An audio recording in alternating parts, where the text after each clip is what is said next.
scooter of 1964. Mods on board, travelling down the road to Brighton.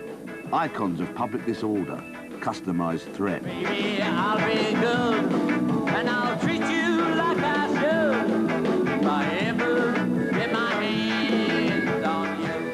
A mode of transport now on the wrong side of the rails. The highway leads right through the centre of the swinging 60s, but the scooter is about to take a side turning. Oh, how different from the grand plan it all is.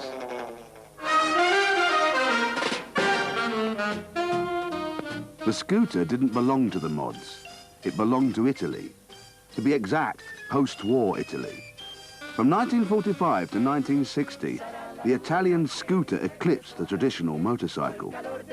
In 1959, over half the 330,000 new two-wheelers in Britain were scooters. While the mods and rockers clashes of 63 and 64 might have been overhyped by the media, the scooter mania of the 50s was more than real. Two companies, Piaggio and Innocenti, orchestrated a marketing plan that literally shifted millions of their unique products, the Vespa and the Lambretta.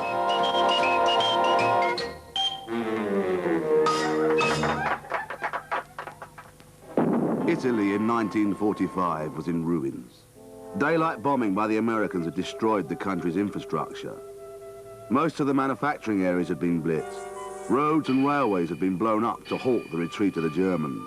The whole country had to be rebuilt. You've got to imagine what Italy was like in about 1946. It was a country going through what the Italians call, the ricostruzione, the reconstruction period. All the great architects and designers of the day were devoting themselves to public service housing schemes. It was a country which had sort of thrown off the dark mantle of fascism and was trying busily to modernize itself. I mean, Italy had its industrial revolution in about 1946, not in 1780. The Piaggio factory at Pontedera near Milan was a mass of rubble in 1945. Enrico Piaggio's company started in aviation in 1915 and ended up making bombers for the Italian Air Force during the war. Now, they had to quickly find a product for their workforce to make. Supported financially by the Americans, the Italian government was offering grants to companies which could provide basic transport. Piaggio decided on a short-term project to make a cheap two-wheeler that could be operated by anyone who could navigate the potholed roads. The project still goes on. The company had been making 98cc engines which the Air Force used to start aeroplanes. The first Vespa appeared in 1946 with a 98cc engine. The Vespa was the most radical design for a two-wheeler ever seen, a complete departure from the norm. It was designed by Corradino D'Ascanio, Italy's foremost helicopter designer. His complete lack of experience in motorcycle design meant he approached the problem from first principles. Ho cercato di passare delle notti insonne per vedere di inquadrare bene il problema nel modo più chiaro, più elementare. E allora one of the very, very great product designs. Two entirely different sources of inspiration make the Vespa into the very special machine it is. I mean, one is aesthetic and the other one is technical. I mean, the aesthetic aspects of it, here is a wonderfully willful contrivance, an expression of pure sculptural form. You know, it's a work of art, a small work of art in a way. But I think he also used certain specifics of aerospace technology to make the thing. I mean, features like stub axles, the monocoque construction, and the aerodynamic details were derived straight from aerospace practice. A great deal of reinvention has gone on with the Vespa's history. The line has always been that D'Ascanio was trying to make a two-wheeled car and got it right first time. Actually, his first design, the Paperino, the Italian word for Donald Duck, was a failure, and only 100 were made. His second design, the Vespa, Italian for wasp, was unveiled in 1946 to great acclaim. It soon had a competitor. 1947, the first Lambretta is born, an engine and two wheels, just right for everyone coping with the hardships of post-war travel. Already contemplated during the war period, designed as a far-sighted industrial project, constantly perfected technically and stylistically, the Lambretta has quickly become a part of the everyday scene, an exquisitely social appliance. The Lambretta A was a very radical design. It was really more akin to the pre-war Bauhaus chairs than almost anything else. It had lots of chromium tubes, but the unique thing about the Lambretta, and the Lambretta D is the last example, and many people would say the last true Lambretta, it was that they never produced enclosed machines initially. The Lambretta project was started by Ferdinando Innocenti at the same time as the Vespa. Like Piaggio, Innocenti had a long history in heavy manufacturing. They too used existing technologies and American money to give them a head start. Again, the scooter project was only to be a temporary sideline.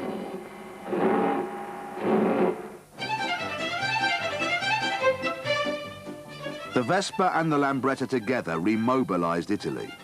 They cost less than cars, but still weren't that cheap. Nevertheless, hundreds of thousands of Italians made great sacrifices just to have one. The Vespa and Lambretta were irresistible. Designed to be stylish in a world of post-war drudgery, they became symbols of national hope and optimism. If you look at the engine, the ribbing on the casting is done to give the whole thing, to increase the feeling of compactness in the design. And on this side, you can see the attempt to produce images of turbines and aero wheels, these heavily dished wheels, very much like racing car wheels of the period. These things were extremely potent images at that time and gave the machine a great sort of market appeal, particularly to people who didn't like motorcycles, but who wanted a machine which was very futuristic. In addition to that, the science fiction images of the time were very, very potent. I mean, if one thinks of Dan Dare and the Mekong traveling around on these apparently magic machines that floated across the ground.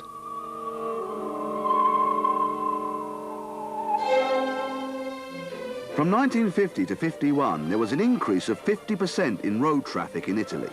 Of that, 80% were scooters. Underpinning the Vespa and Lambretta success as aesthetic objects was the fact that they were two solid products made by two essentially modern companies. Piaggio and Innocenti were not typical of the indigenous motorcycle industry. Up until then, manufacturers offered small production runs of hand-built machines. Piaggio and Innocenti brought big business to Italian two-wheeler production. Both were familiar with conveyor belt mass production techniques. They installed up-to-the-minute equipment. Right from the start, they had volume production and relatively low costs. Their products were totally unlike motorcycles of the day and carried none of the negative associations.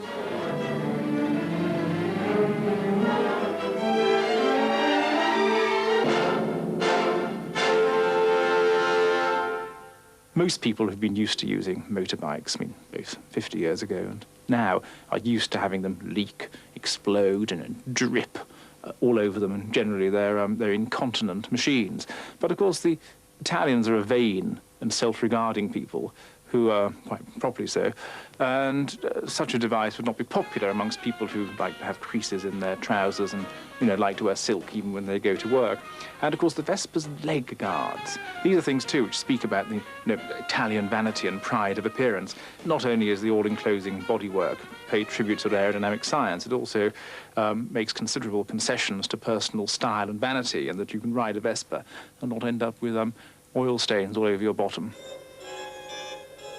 Motorcyclists of the time relished the prospect of doing the necessary weekly maintenance and repairs.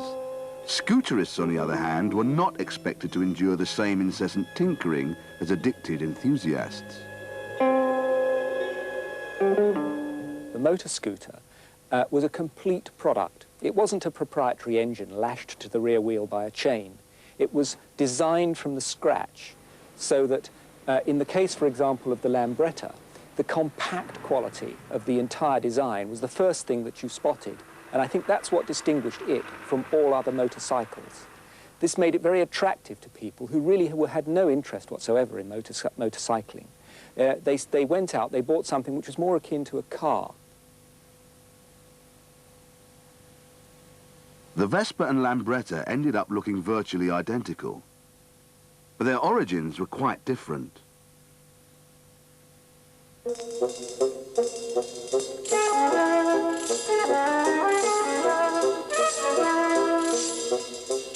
Piaggio's expertise was in pressed steel construction.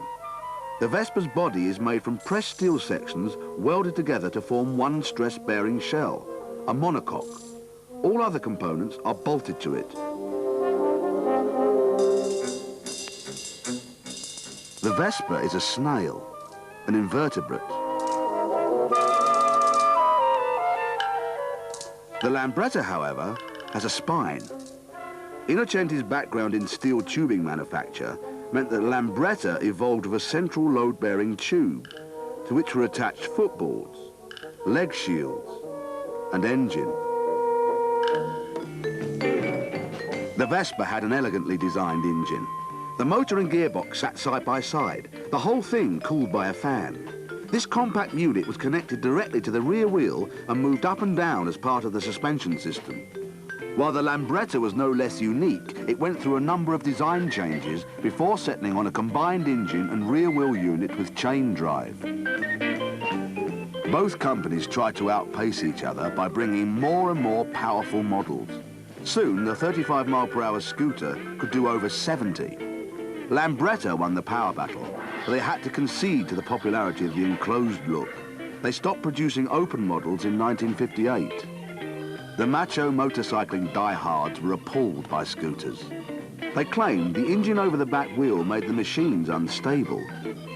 But the scooter had always been maligned. Even before the war, there had been a few basic designs for scooters, all low-powered and mostly aimed at women.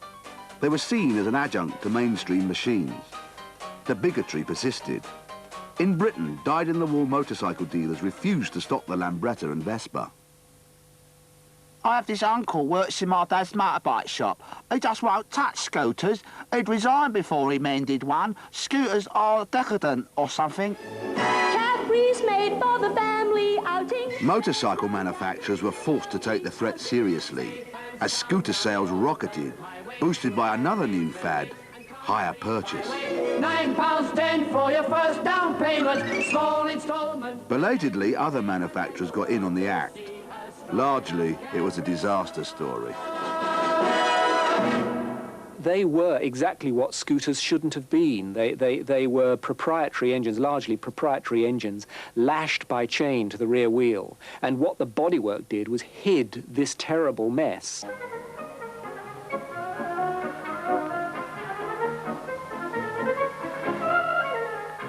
Its British imitators didn't truly understand what the machine was meant to be about, and they were just trying to ape something which they hadn't really got with, and therein lies the lies the fault. By the early 50s, the Italian-style machine was rolling on a wave of modernism throughout Europe. The streamlined jet set were going places. In the process of mobilizing Italy, the Vespa and the Lambretta had mobilized the youth of the world. This was no accident. To join their clubs, the Lambretta Club of Great Britain pulled out its own magazine, the Jet Set. Rallies, runs, games, and even beauty contests were staged, all extending the glamorous image purveyed in scooter advertising.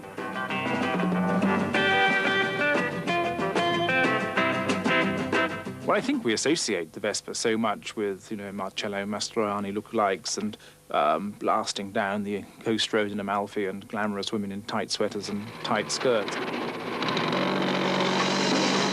You want to suggest what Italy was like in 1956? You take a photograph of a gleaming silver Vespa. I mean, it is just as evocative as a glass of martini or a baby Fiat. This machine actually came to summarize Italy. The two rivals presented their machines in very similar ways. Around them, they wrapped images which were the antithesis of wartime life. Vespa. Inventiamo qualcosa che vi faccia strabiliare, un cocktail fatto di genialità, di dinamismo, di eleganza, di potenza, tutto quello che può darvi la felicità. Prendiamo due ruote e le mettiamo qua, un bel motore che veloce va, poi ci mettiamo un bel fanale ed un clacson dalla voce originale che ti fa. In ogni strada suonerà, scooter linea, nuova linea porterà. freno a disco, novità. Mischiamo bene tutto quanto ed ecco qua, il motoscooter di gran qualità, con sicurezza e con velocità, in capo al mondo in un festoso giro tondo, la lambretta in allegria vi porterà. E dopo la lambretta che inventiamo? Inventiamo il Lambre Twist, Lambre Twist. In gonnellino balli Lambre Twist. The two rivals presented their machines in very similar ways. Around them, they wrapped images which were the antithesis of wartime life. Freedom, love, burgeoning youth, sex, fun.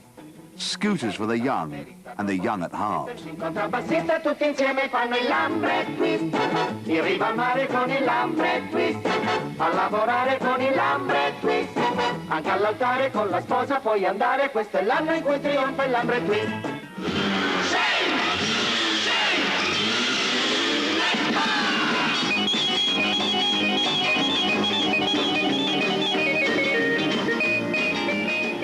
The carefree, idealized advertising image of the scooter distanced it even further from the old macho motorcycle. Its simple, clean usability was designed to pull in a whole new group of consumers, women.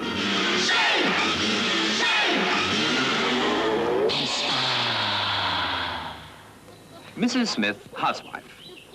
She puts her Vespa to work during the week also. Shopping's not only quicker, it's fun. And for the price of a bus ticket, she gets door-to-door service and over 100 miles to every gallon of petrol. The scooter's relationship to women was often contradictory. While women were encouraged to take control of these machines, they were still used as an adornment. Sell to the women on the easy-to-use values, sell to the men using good old sex. Vespa's cheap to run, up to 130 miles a gallon, and what a smooth ride. Get your hair cut, you horrible little man! 6 different models to choose from. A Vespa is the in thing to be out of. Inspect the Vespa yourself. And go, Vespa! The two companies also pushed the customer to live the jet-set image of their PR films. Jill, June, Jane and Jean, like all jays, are migrating birds. They're scooting off for a half-day holiday in France. Neat little models, eh? 12 stone, that's all they weigh. And what a chassis to delight the eye. The scooters, we mean. More motorcyclists are going for a spin across the briny than ever before. It's an idea which appeals to a girl who's slender in the purse as well. Under a fiver is all it will cost each of these lovelies to take a scooter to the continent and back.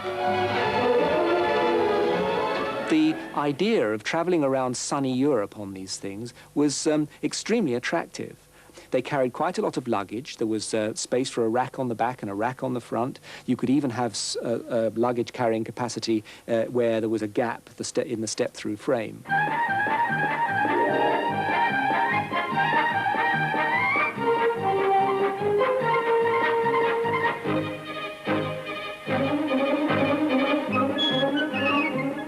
It was an extremely seductive way of travelling. I'm not sure it was as nice once you were actually doing it, but it certainly it looked that way from the way in which they were promoted.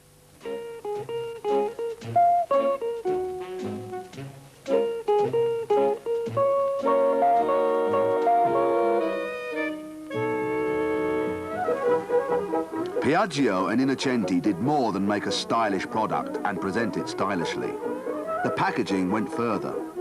They ensured scootering lived up to its problem-free, easy-to-use image. An international network of dealers and workshops were set up. You didn't need to get your hands dirty with a scooter. It doesn't work.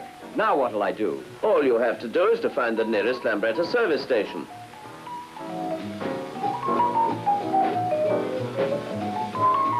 And of course, here is an Innocenti placard which tells you exactly where it is.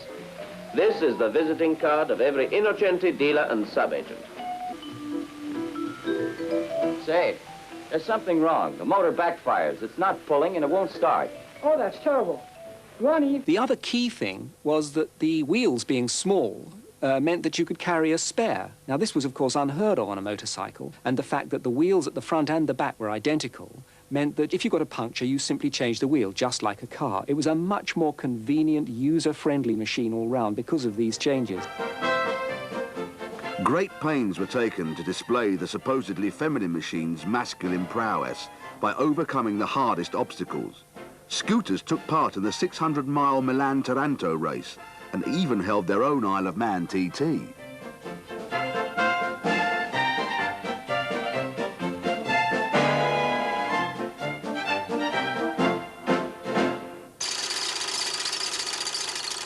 Soon the public were aping the manufacturers' stunts, doing their best to break these seemingly unbreakable machines.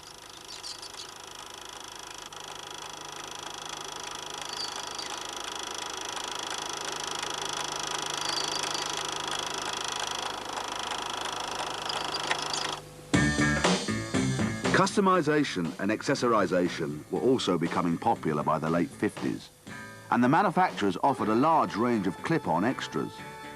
The threatening, heavily customized scooters of the early 60s grew out of this innocent trend. Eddie Grimstead, an East London dealer, turned the trend into an art form. Mr. Grimstead is an unconscious prophet of the new pop and anti-art movement among the young. The relationship of the scooter to the mods is much more complex than whip aerials or foxtails. The mods, like any other youth movement in the early 60s, had to get around. They had to be seen at cafes, clubs and dances. They had to look smart. The mods were into anything Italian. Haircuts, suits and frothy coffee. They adopted the scooter because it was clean. It kept the mud off their zoot suits and it symbolized the modern world. The mod association with the scooter, although initially positive, turned sour. The motorbikers' disdain for the scooter only heightened the mod rocker divide. After the clashes of '64, the scooter had a new meaning. The real nail in the scooter's coffin was much more subtle. The Mini. Cheap transport for the masses, but this time with 4 seats and a roof. It had all the attributes of modern style: little wheels, smoothed off edges, bright fancy colours. Ironically, Innocenti started making the Mini under license in Italy. When the company got into financial trouble in 1973, the terms of the Mini deal meant that British Leyland took them over. BL saw the Lambretta as a gimmick and stopped production. The establishment pulled the plug, but the mods got the blame anyway. The Vespa fared little better, and sales declined from the mid-60s onward. Piaggio continued to produce the Vespa in competition with the Japanese. The Lambretta is still made under license, but now in India. It continues to mobilize developing nations. The scooter's success was founded on its fashionability, but that was also its tragic flaw. In the end, the Vespa and the Lambretta simply went out of fashion.